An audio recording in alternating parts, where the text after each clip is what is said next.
Brilliance Audio presents the unabridged recording of A Place of My Own by Michael Pollan, performed by Michael Pollan. Preface. A Place of My Own is the biography of a building.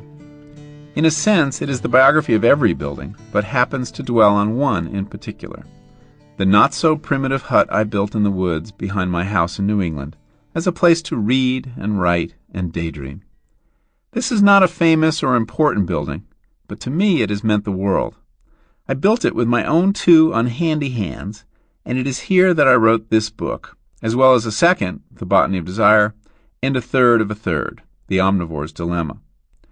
But the book could have been written about almost any building, because at its heart is a narrative of the universal process of design and construction, which is to say the age-old story of how dreams get turned into drawings that then get turned into wood and stone and glass, finally to take their place in the palpable world.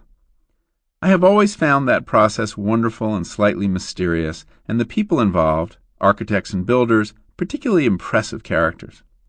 Architects do their work on the frontier between the ideal and the practical, translating wisps of ideas into buildable facts. And carpenters are among those lucky souls whose handiwork actually adds to the available stock of reality.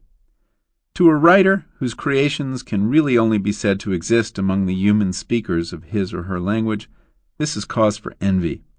For us, terms like architecture and carpentry are little more than pretentious metaphors we use to dress up our far more ephemeral makings.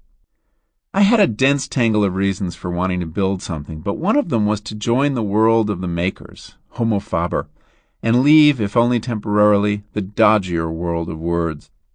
I was looking for an antidote to the increasingly abstract and abstracted nature of my altogether typical working life, most of which was conducted in front of screens at an ever greater remove from the natural world. It's possible I was also in the midst of a low-grade midlife crisis, and may have been looking for an escape hatch from a house that had mysteriously begun to shrink with the arrival of a new baby. All this is true enough, but I also wanted very simply to learn how the work gets done, how exactly a designer goes about designing a successful space and a builder building it. At first I thought I could learn this by following the design and construction of a house or perhaps a skyscraper, and I started out on such a path. But I found I couldn't get as close to the subject in the work as I wanted to, and eventually realized I could learn a lot more by radically shrinking the dimensions of the project, stripping it down. Sample complete. Ready to continue?